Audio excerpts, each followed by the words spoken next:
La Mesa. Diálogos con la comunidad artística.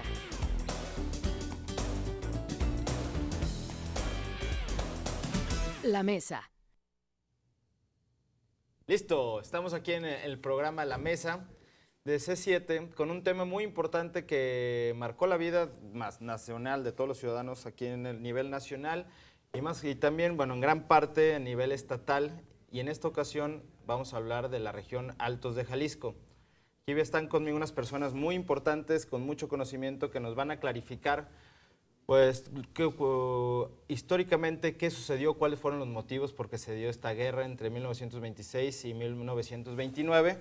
Y por esto quiero agradecer que estén aquí acompañándonos. Mi nombre es Christopher de Alba y con mucho gusto hablaremos de este tema que son los cristeros de los Altos de Jalisco. De mi lado derecho tenemos al señor José Alfredo Jiménez, que ahorita nos va a cantar también. A sus órdenes. Jefe de la Guardia Nacional Cristera, muchísimas gracias por acompañarnos y estar aquí con nosotros. Gracias a ustedes por dejarnos pasar a estos medios de comunicación, donde puede uno informar a más gente de lo que sucedió en la cristiada. Exactamente, eso es lo que queremos, que no saquen conclusiones, más bien informar a las personas. Como estamos platicando hace ratito, bueno, lo presento con Luis Jesús Ramírez, cronista de Jalos. Bienvenido, Luis. Es un gusto, Christopher. Gracias también por la invitación. No, gracias a ti por aceptar la invitación de estar aquí. Que todos de alguna manera tenemos algún familiar que participaron en la cristiada por uno de los dos lados. Por cualquier lado. Exactamente, pero hay que saber cuál era el contexto social, político y económico que suscitó este enfrentamiento. Y de mi lado izquierdo se encuentra Pedro Ramírez González, director del Boletín Informativo de la Guardia Cristera. Bienvenido, Pedro. Gracias. ¿Cómo estamos? ¿Bien? Pues bien, aquí sobre la marcha y sobre la raya. Eso es todo.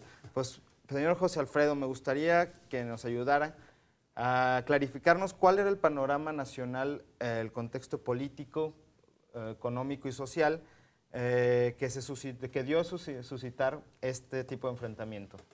Bueno, Plutarco Elías Calles, o sea, lo que decimos la ley Calles, él consigue un papa, pone un papa mexicano, lo que no se ha dado a conocer casi a nadie. Entonces, el papa y Plutarco Elías Calles ponen unas leyes destrozando el catolicismo. Hay uno de sus artículos, una de las leyes de ellos era que se celebrara la misa nomás de lunes a viernes. De lunes a viernes. Sábado y domingo no. Era una. Otra, iba a diezmar los sacerdotes, iba a echar fuera a todos los extranjeros y diezmar los sacerdotes, dejar un promedio de 70 sacerdotes por estado.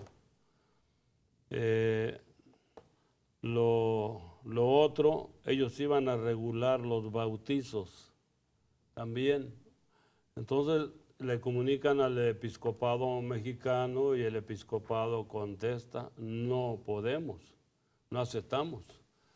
Y ya les dice Plutarco, dijo, ustedes sabrán, yo tengo el ejército y tengo las armas. O se acatan o se acatan. Se acata, se acata. O sea, que así. O sea, cuando comenzó todo el movimiento, está Plutarco Elías Calles en la presidencia de está Plutarco Elías Calles en la presidencia. Pero antes de esto, perdón, siga, perdón. Yo ahorita le digo mi idea. Yo le iba a seguir, pues más o menos, ven los sacerdotes, los obispos, ven que esto no puede ser porque es un cisma, si sabe lo que es un cisma, el coartar la religión católica. Y los sacerdotes no obedecen a Calles, por eso los sacerdotes serán muertos sin juicio, donde los vean, mátenlos por desobedientes. O sea, se dio un enfrentamiento de dos poderes que estaban en la nación, que el eclesiástico y el gubernamental. Hasta aquí nos vamos a quedar ahorita porque ese es un tema muy interesante y hay que seguir en detallitos, pero tenemos nuestro primer corte. No sin antes recordarle los teléfonos 30 30 53 11 y 30 30 53 12, o las redes sociales también por Facebook, La Mesa TV, y por Twitter, La Mesa TV igualmente. Y también les quiero comentar que tenemos regalos. Tenemos 4 paquetes dobles de estos 2 libros para que nos llamen. Y uno es de El Asalto de Mata, Voces de la Cristiada, y Los Cristeros, La Guerra Santa de los Altos. Además, tenemos una dinámica en redes que son 2 cortesías para el Festival Dharma Fest, que serán rifadas por redes sociales, quien comparta nuestras publicaciones. En un momentito regresamos.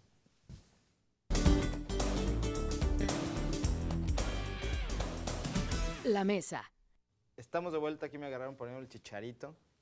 Estamos de vuelta aquí con este tema tan interesante, que es parte de nuestras raíces, la cristiada, la guerra cristera de los Altos de Jalisco. En nos estamos enfocando en los Altos de Jalisco, y me gustaría que continuara don Alfredo. Digamos, en este panorama de la ley Calles, yo hice un poquito la tarea, siempre me gusta hacer un poquito de investigación, usted a mí si está bien o no.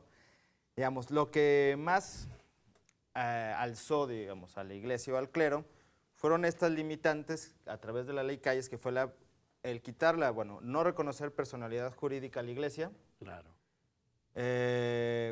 Quitar o no permitir la participación del clero en la política, privar el derecho de poseer bienes raíces y impedir el culto público, complementando lo que nos estaba comentando, de que solo les iban a permitir de lunes a viernes. O sea que ya el domingo, que es de Dios, ya no. Era descanso. Eso ya El está domingo descanso. ya no había misa dominical, entonces ahí está donde pues es grave, porque es uno de nuestros mandatos. Sí, Cumplir con... Por ahí también escuché que, digamos, una de las estrategias del gobierno fue implementar la Iglesia Católica Mexicana, muy aparte del Esto que Vaticano. decía del Papa mexicano. Sí, eso fue lo del Papa mexicano. Ah, caray. Sí, fíjese en este detalle, invitan a José María Cornejo, un canónigo de allí de Jalos, familiar, retirado. Había tenido un disgusto con Orozco Jiménez aquí. Entonces, van y lo invitan, los de la CRO. Lo invitan y ya les dice él, oigan, le plantean todo, va a ser el Papa, va a ser esto. Oigan, dice, voy a hacer lo que los puercos, dejar de tragar maíz para ir a tragar mierda. Así les contestó él. Entonces ven al patriarca Joaquín Pérez, que es el que se acepta el papado. Él sí lo acepta. Puede uno pensar que fue un pobre viejo que a lo mejor ni siquiera párroco llegó y le entró la codicia. Que dijo, pues este es mi momento, es la hora de... Voy a hacer el mandamás aquí en el país, y aceptó. Eso fue lo grave, y eso es lo que origina la cristiada. Porque muchos dicen que no, quisieron pelear los curas hicieron pelear a la gente, el gobierno hizo pelear, no es cierto.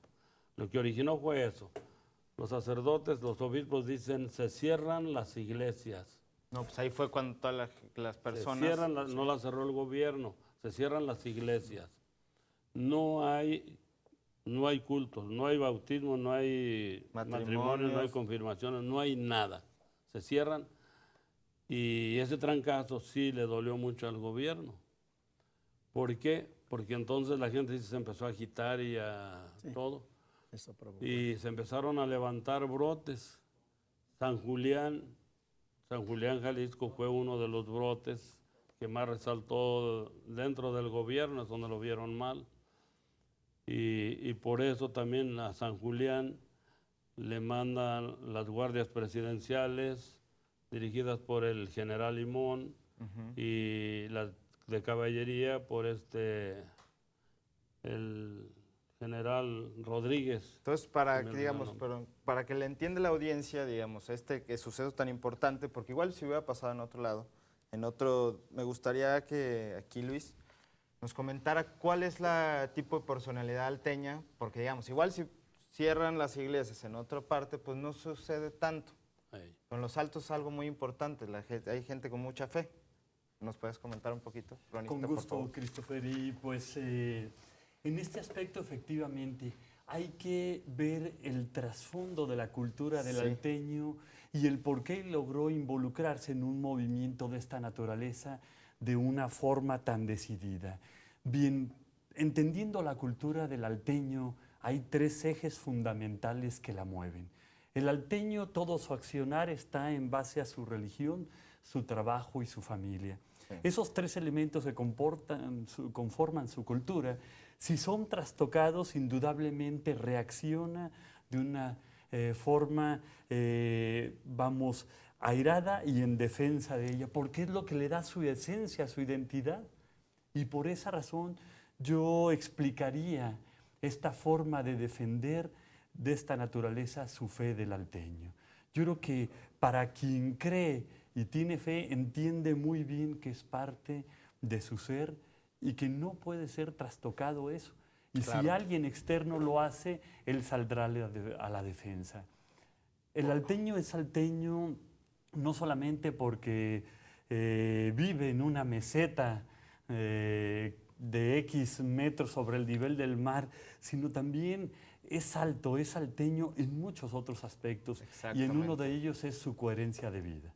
Exactamente, sí, y como dice, hay temas o digamos, hay puntos sensibles donde te los trastocan, pues vas a brincar, digamos, vas a salir adelante. Y digamos, y esto me gusta mucho porque aquí quita de que los padres o incitaron a salir a la sino ellos mismos defendieron, la misma gente defendió. Digamos, Pedro, ¿nos ayudas, digamos, a clarificar quién constituye este ejército cristero? Digamos, pues entraron desde doctores, campesinos, agricultores, no sé. Sí. Bueno, pues de hecho el primer movimiento que se empezó a dar fue con la muerte del padre Batis, allá en Chalchihuita, Zacatecas, con Pedro Quintanar, que pues a la muerte de este padre y de los otros civiles que murieron con él, pues el pueblo empezó a buscar un líder. Sí. Y Pedro Quintanar pues se ofreció y pues de hecho ellos dominaron toda esa región del norte de Jalisco y pues se dieron como por cadenas, empezaron a dar los levantamientos. Sí, como una efervescencia. Sí, nomás supieron que se levantan allá. Yo no sé si fue primero San Julián o Chalchihuites, Zacatecas. Tengo entendido que fue primero Chalchihuites porque fue exactamente el 15 de agosto de 1926. Sí, y qué bueno que dice, digamos, porque aquí tengo los estados donde están Michoacán, Zacatecas, Querétaro, Aguascalientes, Nayarit, Colima, obviamente Jalisco, Ciudad de México y Península de Yucatán. Fue donde se generó todo este movimiento. ¿Oaxaca también? Sí. Mira, ahí sí le fallé la tarea. Sí, porque muchas veces la gente piensa que nada más fue en Jalisco o que nada más fue en Los Altos, pero aquí también en Jalisco fue, ya hablaremos en otro programa, porque fue en el norte de Jalisco, en la zona, bueno, ahorita Sierra de Amula, en la Sierra de Amula, en toda esta zona, o sea que se extendió por muchos lados. Pero a mí sí me interesa mucho, digamos, porque aquí en Jalisco, como destino de turismo religioso es mayormente hacia los Altos. Sí. Pero sí quiero que los expliquen, pues, cuál es el contexto allá. Digamos, si mi papá también me cuenta que tuvimos una familiar, Josefina de Alba Ramírez, que era la que les ayudaba, y eso me lleva también a cuál era el aporte de las mujeres en esta guerra cristera. ¿Cuál era su participación? Era un grupo de las brigadas de Santa Juana de Arco. Brigadas femeninas Santa Juana Había de Arco. 20,000 muchachas organizadas para abastecer de parque. Surgieron en Zapopan, Jalisco, y se extendió a toda la República. ¿De Zapotlán a de Zapopan. De Zapopan. Aquí inició con un grupo de 13 muchachas y a los 3 meses, a los 4 meses ya estaban por distintos estados. Y bueno, y dicen también por ahí que, digamos, al ver a una mujer, pues dicen, no se imaginaban, igual están llenas de armas y todo. Fíjate, no se descubrió, Orejas no descubrió hasta como pegado a 3 meses, 4 meses, 3 meses y feria del rendimiento de las armas. Sí, y se llevaron como 400 a las Islas Marías. Ahorita que dice las armas, ¿de dónde las sacan los cristeros? ¿Quién los apoyaba? Digo, pues el ejército de Plutarco Elías Calles tenía su presupuesto y su armamento, pero los cristeros, ¿quién los apoyaba? ¿O su armamento, en qué consistía?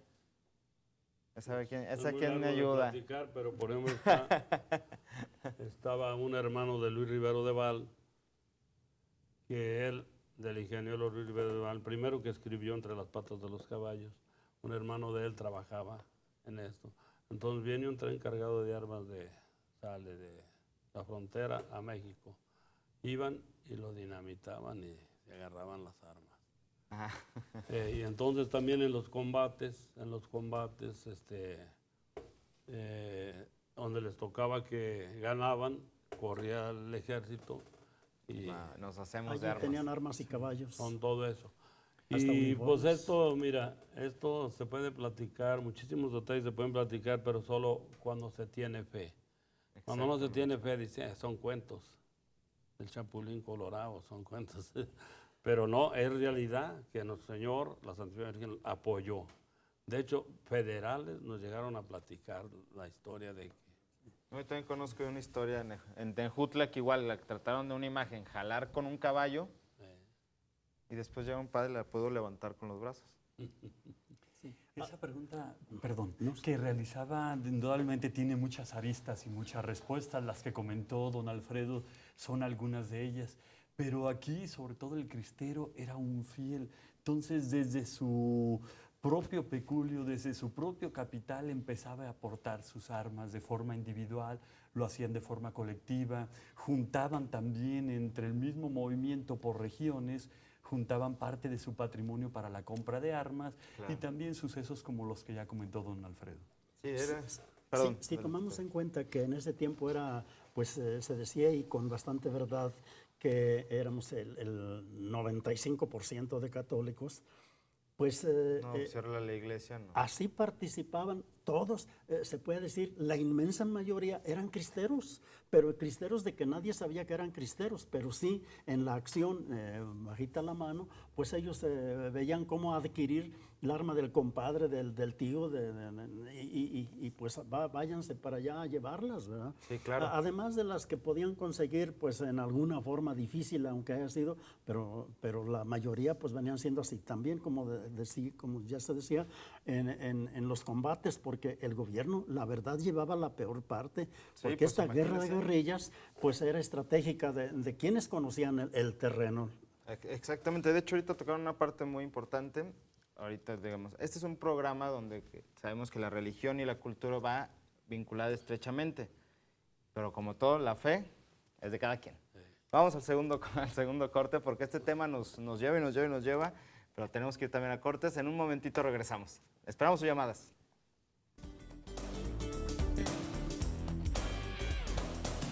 La mesa.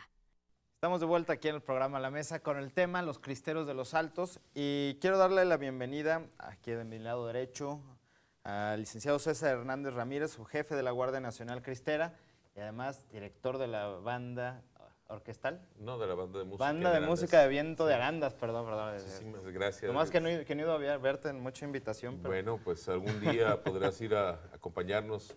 Muchísimas gracias. No, gracias a ti por estar aquí con nosotros. Y José Vázquez, director del Museo Cristero, que es la segunda vez que nos acompaña. Gracias, nos acompañaste Christopher. cuando vino el municipio de Encarnación Así de es, Díaz. Así es. Chonita. Y nuevamente, pues gracias por la invitación. No. Y también aprovecho para agradecer la participación de José Alfredo Jiménez, jefe de la Guardia Nacional Cristera, que está del otro lado del estudio. Muchísimas gracias por acompañarnos y estar aquí. Y además de Luis Jesús Ramírez, cronista de Jalostotitlán, Jalisco. Muchísimas gracias por acompañarnos. Pues, señor Pedro, nos iba a complementar pues del boletín informativo de la Guardia Cristera. ¿En qué consistía?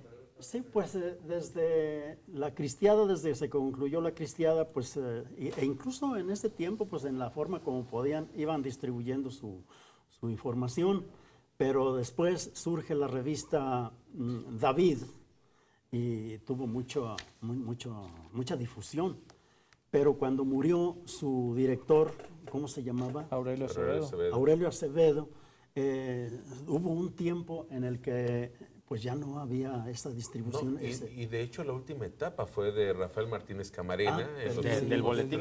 Sí, del boletín David. David. Sí. Entre 1968 a 1972, 1972, 73, por ahí más o menos.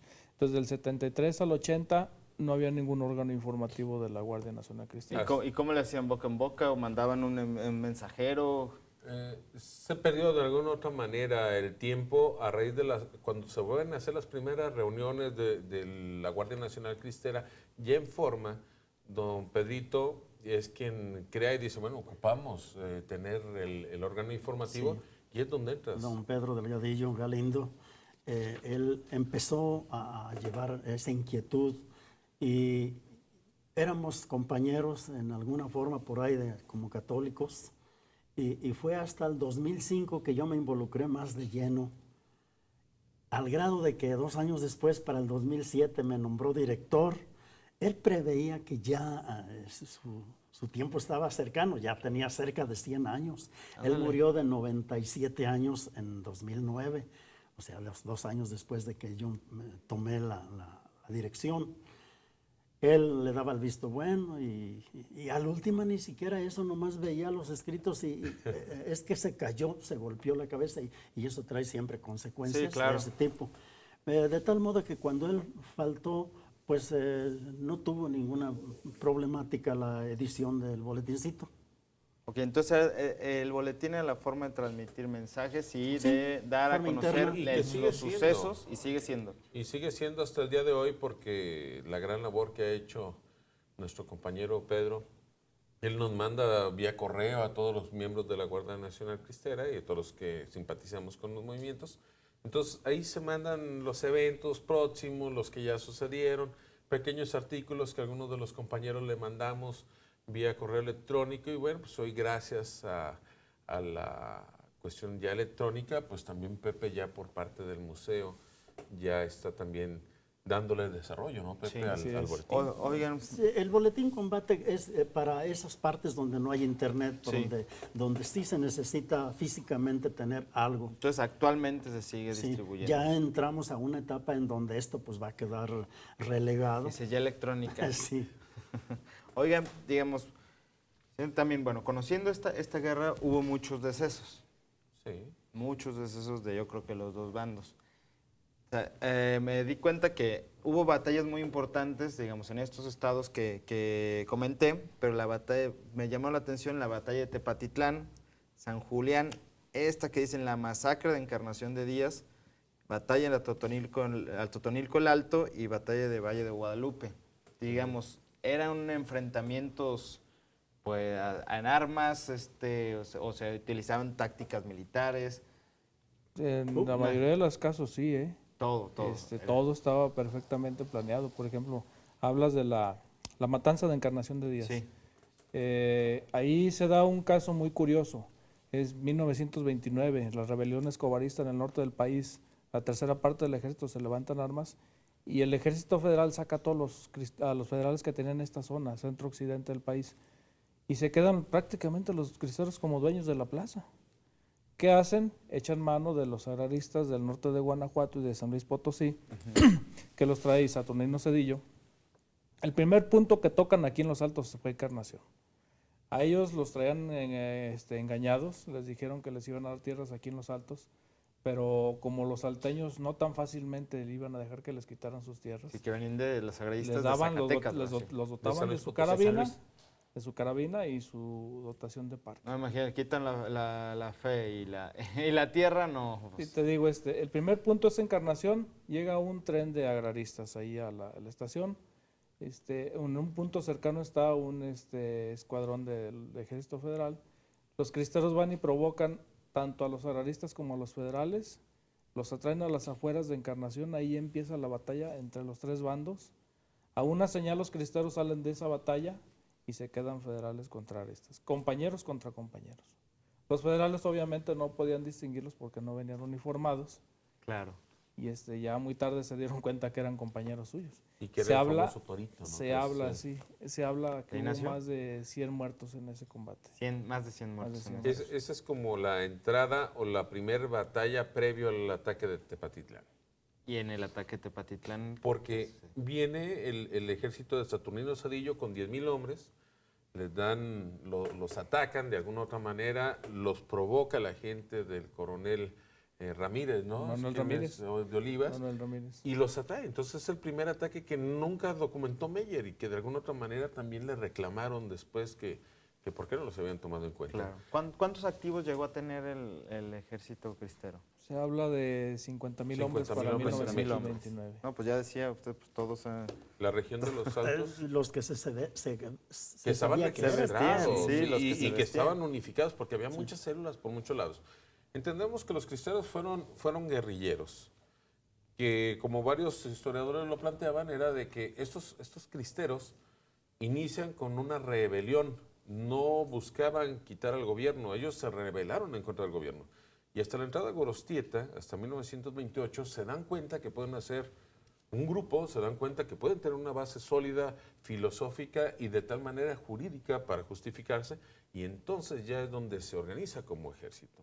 Pero duran 1 año y medio, casi en armas, si lo planteamos desde 1926 a mediados, algunos grupos que no buscaban el poder, ni buscaban dinero, ni tierra, ni nada, simplemente buscaban su libertad. La libertad religiosa. Pero era una libertad total, Pedrito, porque si tomamos en cuenta de que hubo en la zona de los Altos de Jalisco centros de concentración donde no podían simple y sencillamente salir del lugar, porque si no, entonces en su momento pues eran pasados por el arma, independientemente si traían algún crucifijo o algo. Entonces, esta libertad de todas las situaciones fue la que Gorostieta al último abanderó. Sí. Y que en el manifiesto de Enrique Gorostieta es el que justifica. Entonces, en este sentido, hasta llevar, digamos, un crucifijo te claro. te Era como identificaba. una señal de que era cristero. Sí. Hay una anécdota o un pasaje que dice que previo a la batalla de San Julián, los soldados federales se estaban bañando y pasa un jefe de un escuadrón y ve un federal que está bañando y trae un crucifijo y lo mata ahí mismo. Lo matan. O sea, es, O sea, que llegó a llegó cuestiones un radicales. Sí, exactamente, un fanatismo extremo. Extremo. Sí, y de los dos lados. Sí, pues dijo, traíamos enemigos Sí. Había en todo, ¿eh? Sí, sí, de los dos lados, porque ciertamente la historia es historia, así como no todos los cristeros fueron buenos. Sí, como No. todo, hay que decirlo. Hay militarones que hicieron época, porque no solamente hicieron su trabajo como militares, sino que también defendieron a la población. O sea, una guerra, lamentablemente, una situación pasada por las armas, no justifica ningún hecho. No. O sea, las partes radicales, lamentablemente, los dos se enfrentaron. Pero aquí destacamos nosotros mucho, y quizás por eso los salteños en especial, salvaguardamos esta identidad del cristero. Porque el cristero no luchó por dinero, no luchó por poder, no luchó por puestos políticos o sindicales, ni por tierras, luchó por su libertad. Y desde ese punto de vista, por su familia, por esa estructura patriarcal que entra en la parte religiosa, porque es una parte fundamental de la forma de ser de los salteños. No se diga de todas las demás regiones. Claro, ¿no? ya nos decía el cronista de Jalo, Luis Jesús Ramírez, pues los tres, lo que más le importa al alteño, su trabajo, su religión y su familia. Su familia. Acerca de lo que decía ahorita el licenciado César, pues también hay que destacar que después empezaron a sacar películas pues muy ajenas a la realidad, como esto de Ah, la ya Guerra la Santa. Sí, la Guerra Sí, Santa. claro. y- No, yo, de hecho, todos uno de modos, los cuánto el interés de este programa es que conozcan, justamente por las personas que están involucradas, los relatos reales de la historia, qué sucedió. Claro. Sin tendencias, sin nada, No. sino qué sucedió y sepamos qué sucedió en 1926 al 29 en nuestro estado Jalisco. Vamos a irnos al último corte, pero quisiera regresar también para que nos expliquen quién fue el 14 y por qué le decían el 14. Bueno. Recuerdo 30 30 53 11 y 30 30 53 12 y las redes sociales, La Mesa TV. Regresamos en un segundito.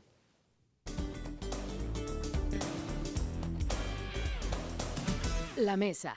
Estamos de vuelta aquí en el programa La Mesa y pues voy a aprovechar ahorita antes de entrar con este tema tan interesante y saber quién fue el 14 y que nos inviten a la región Altos de Jalisco, porque bien saben, el objetivo de este programa es generar turismo cultural.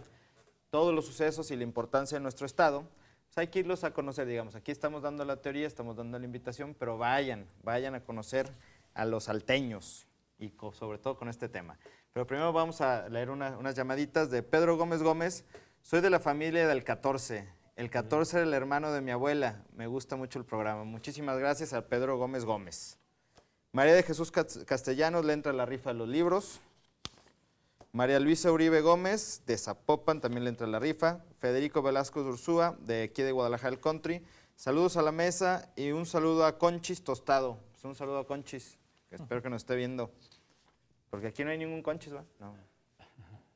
Esther Rangel Vargas manda saludos a C7 y al programa La Mesa. Habla de Zapopan, de la Constitución. Juanita Esparza habla de Guadalajara. Qué programa tan interesante. Son cosas que muchos no sabemos. Saludos a los invitados y que si le recomiendan un libro de la cristiada. Pues aquí viene uno de César Hernández Ramírez, La Guerra Santa de los Altos. Pues espero que te lo ganes. Están baratones. Para. Viene con el crucifiquito. Sí, no, ya se acabaron. Joyce Santiago nos habla de Zapopan. Me encanta el programa que tienen, sobre todo el tema de hoy. Una felicitación a todo el equipo de la producción. No, pues muchísimas gracias por vernos y pues ya saben, toda la producción, un gran saludo y un abrazo, que aquí le echamos muchas ganas. Francisco Javier Carlos Paz, muy interesante su programa porque poco sabemos del tema.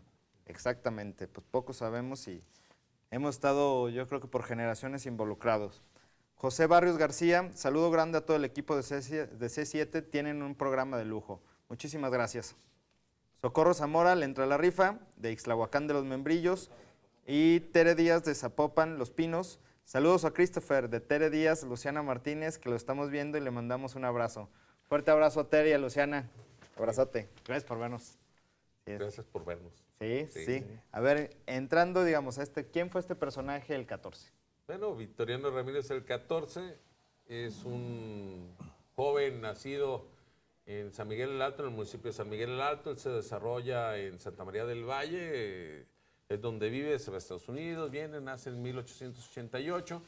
Pero es un personaje muy pintoresco y simpático, el héroe de todas las batallas de los Altos de Jalisco, donde comanda un regimiento. Él nace como guerrillero dentro del movimiento y se involucra por distintas circunstancias. De hecho, hay varias leyendas que nos van a ir participando nuestros compañeros. Una era de que, bueno, lo mandan a apresar, se sale de la cárcel y lo quieren recapturar y por lo tanto va matando a los distintos gendarmes y mata 14, van 15 y hacen un atado, juntan sus armas y se las regresan al presidente municipal, que era su tío, pues, que para qué mandaban tan poquito, ¿no? Pero Pepe te va a platicar otra historia. A ver, Pepe. Licenciado también. No, bueno, es que es muy, como dicen, multicolor, por así decir. Hay quien dice que pues el señor se comía 14 tortillas en una sentada, entonces. Por eso el 14. Exactamente. Okay. O que nada más sabía contar hasta el 14. En fin, pero creo que la que tiene más veracidad es la que acaba de contar el licenciado César. Pero en fin, y es un personaje muy muy querido en la región de Los Altos, sobre todo la zona San Miguel, San Julián, Arandas. Creo que ahí la gente lo veneraba casi como un santo. De hecho, como detalle para participar en eso, en las tienditas, hace 25 años era muy común en los tendejones en todo Arandas encontrar fotografías de Victoriano Ramírez el 14. Muchísima gente los tenía y era algo muy simpático porque eran los famosos tendejones. Bueno, pues hoy ya hay supermercados, ya son muy grandes, ya no existen esas fotografías. Y hoy pues lo han tomado ya hasta como referente de tequila, ¿no? Sí. O sea, lo hemos traído en certámenes de belleza como figura principal. Entonces ya es un tequila, ícono de los salteños. La cabalcata de Santa María del Valle, así se llama, Victoriano Ramírez el 14, pero en Jalos también lo quieren como parte. Sí, creo que en toda la región, indudablemente. Sí. Otra de los mitos por los cuales se le denomina el 14 es que tenía 14 mujeres. 14 mujeres. Así es que pues, salió galán. Por demás popular. Mucho. Y efectivamente su tumba incluso está en un lugar muy especial, el Santuario de la Virgen de Guadalupe en San Miguel el Alto, y se puede visitar. Sí. Entonces, este personaje tiene mucho de qué hablar. De hecho, justamente es lo que actualmente cómo se vive, digamos, la cristiada en los Altos, digamos, porque ya es un suceso que pasó. ya se mejoró, ya llegaron a acuerdos, Así es. pero buenos para los dos lados. Se llegaron a acuerdos, pero actualmente si queremos conocer más sobre esta guerra, ¿qué podemos ir a ver a Jalostotitlán, a San Miguel el Alto? No sé, Luis, que nos invites por allá. Con mucho gusto. De hecho, nuestro estado desde hace muchos años viene trabajando turísticamente en la región de los Altos con muchos aciertos. Entre ellos, ahorita está una ruta muy específica, precisamente la ruta espiritual. Va al centro religioso más importante, que es el santuario de la Virgen de la Virgen de San Juan de los Lagos, en San Juan de los Lagos, ligado en Teocaltitán, en el Mezquitito, con un santuario en honor a San Pedro Esqueda, y también con el Santo Padre Toribio en Santa Ana. Estos lugares son maravillosos. De hecho, perdón Luis, en el santuario de Santo Toribio Romo hay un video y todo, digamos, te cuenta totalmente la historia. Digamos, sí me tocó ir de pasito y sí me quedé así de... Porque está padrísimo todo cómo lo hicieron. Y el centro turístico ya religioso de Santo Toribio es enorme. Sí. O sea, ya millones es llegan al año. enorme. O sea, los camiones, y curiosamente para que la gente vaya y se motive a ir, los estacionamientos son gratuitos para los camiones. gratuito. Sí, no les cobran. No es como que aquí vienes a la No, plaza no, y 30 pesos la hora. No, son gratuitos. y es más, nomás les cobran las entradas de los baños en ocasiones, ¿no? O sea, y realmente hay muchos incluso- apoyos. O sea, han hecho algo de una infraestructura muy grande. De hecho, ya está el museo también. Efectivamente, y es todo un complejo turístico donde hay áreas campestres para convivir.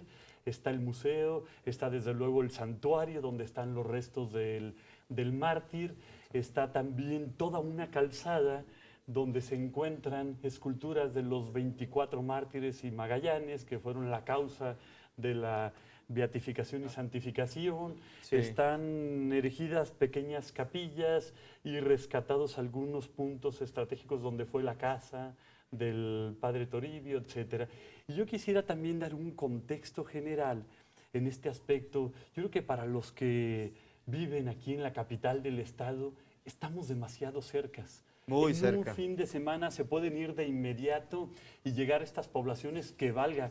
Les digo poblaciones, aunque ya todos ellos son ciudades. Ciudades. Y de cariño les llamamos poblaciones porque todavía se respira un aire provinciano, donde puede la gente llegar y descansar de la urbe y Exactamente. también lograr Respirar fresco. Sí. identificarse con una cultura que, por qué no decirlo, es también de origen muy propio de muchos de los moradores de esta capital. Exactamente. Muchos de los que viven a esta capital, sus orígenes son ancestrales en la región de los Aquí Altos hay de uno. Jalisco. Aunque no salí tan de lo tan alto, pero pues bueno. Pepe, por allá que en Encarnación, digamos, tú tienes mucho conocimiento y digamos, me gustaría que vayan a visitarte por allá. Sí, ahí tenemos el Museo Cristero único a nivel nacional, porque ahí van a encontrar información desde Oaxaca, que hay en una entrevista con cristeros a Oaxaca. Antes de que se nos vaya el tiempo, me Torreón. ayudan a agarrar una cada uno, por favor. Y yo, Con gusto. Sí, cómo no. adelante.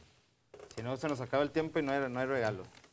Aquí está. Y digo, de verdad, vale mucho la pena visitar ahí. Bueno, Meyer cuando hizo su obra magna fotográfica, pues se documentó el 90% de ahí del Museo de Encarnación. Tenemos cerca de 350 horas disponibles ahí para el acceso al público, que son entrevistas a antiguos cristeros federales o agraristas.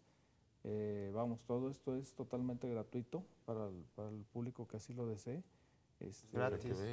Hay que Entonces, conocer. digo, ya y nos estamos oye, de aquí de vamos Encarnación a Guadalajara, son 190 kilómetros. Y ya que están allá, digamos que se vayan a comer algo rico, echarse, como Sí, dicen, sí, pues, un taquito por la boca y Claro. Sí, vamos a ver por el haciéndole- ojo, ya hay Sí, que sí, decirlo. sí. que, Vamos digamos, haciéndole mujeres publicidad hermosas en los altos de a José Jalisco. Alfredo, ¿no? Pues que se vayan allá a su Allá a los restaurante. Ah, a ¿tiene las restaurante? carnitas, ¿no? Ah, Sí, no, la mira. especial.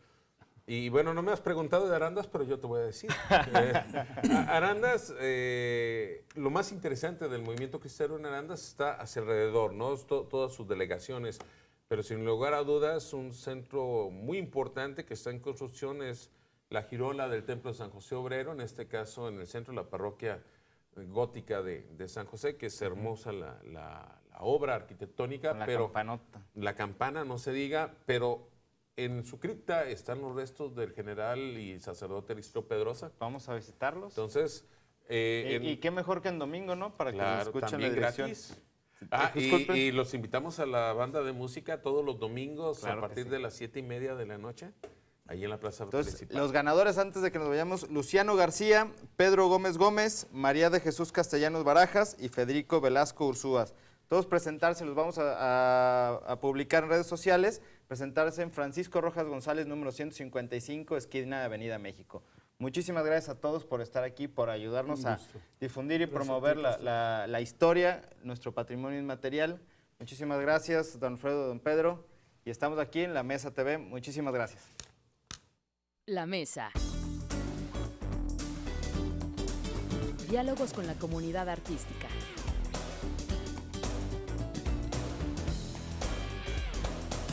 La Mesa.